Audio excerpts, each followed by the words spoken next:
धनतेरस की कथा।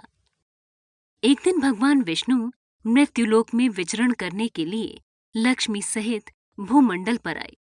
कुछ देर बाद लक्ष्मी से बोले, मैं दक्षिण दिशा की ओर जा रहा हूं, तुम उधर मत देखना। यह कह ज्यों ही भगवान ने राह पकड़ी त्यों ही लक्ष्मी पीछे पीछे चल पड़ी। कुछ ही दूर पर सरसों का खेत दिखाई दिया। उसके बाद ऊख तोड़कर चूसने लगी। तत्क्षण भगवान लौट आए और यह देखकर लक्ष्मी पर क्रोधित होकर शाप दिया, जिस किसान का ये खेत है 12 वर्ष तक उसकी सेवा करो। ऐसा कहकर भगवान क्षीर सागर चले गए और लक्ष्मी ने किसान के यहाँ जाकर उसे धन धान्य से पूर्ण कर दिया।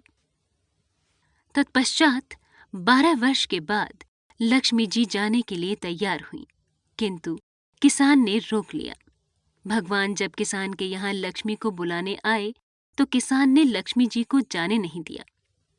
तब भगवान बोले, तुम परिवार सहित गंगा जाकर स्नान करो और इन कौड़ियों को भी जल में छोड़ देना।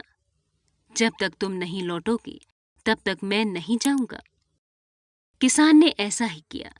जैसे ही उसने गंगा में कौड़ियां डाली, वैसे ही गंगा में से 4 चतुर्भुज निकले और कौड़ियां लेकर चलने को उद्यत हुए।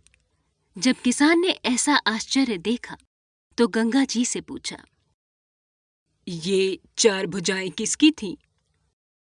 गंगा जी ने बताया, हे किसान, वे चारों हाथ मेरे ही थे। तूने जो कौड़ियां मुझे भेंट की हैं, वे किसकी दी हुई हैं? किसान बोला, मेरे घर में 2 सज्जन आए हैं, उन्होंने ही दी हैं। गंगा जी बोली, तुम्हारे घर जो स्त्री है वह लक्ष्मी है और पुरुष विष्णु भगवान है। तुम लक्ष्मी को न जाने देना, नहीं तो पुनः उसी भांति निर्धन हो जाओगे। यह सुनकर जब वह घर लौटा तो भगवान से बोला, मैं लक्ष्मी जी को नहीं जाने दूंगा। जब भगवान ने किसान को समझाया, इनको मेरा श्राप था जो कि 12 वर्ष से तुम्हारी सेवा कर रही हैं। फिर लक्ष्मी चंचल हैं, इनको बड़े बड़े नहीं रोक सके। किसान ने हठपूर्वक पुनः कहा, नहीं, मैं लक्ष्मी जी को अब नहीं जाने दूंगा। इस पर लक्ष्मी जी ने स्वयं कहा, हे किसान, यदि तुम मुझे रोकना चाहते हो तो सुनो, कल धनतेरस है। तुम अपना घर स्वच्छ रखो, रात्रि में घी का दीपक जलाकर रखना, तब मैं तुम्हारे घर आऊंगी।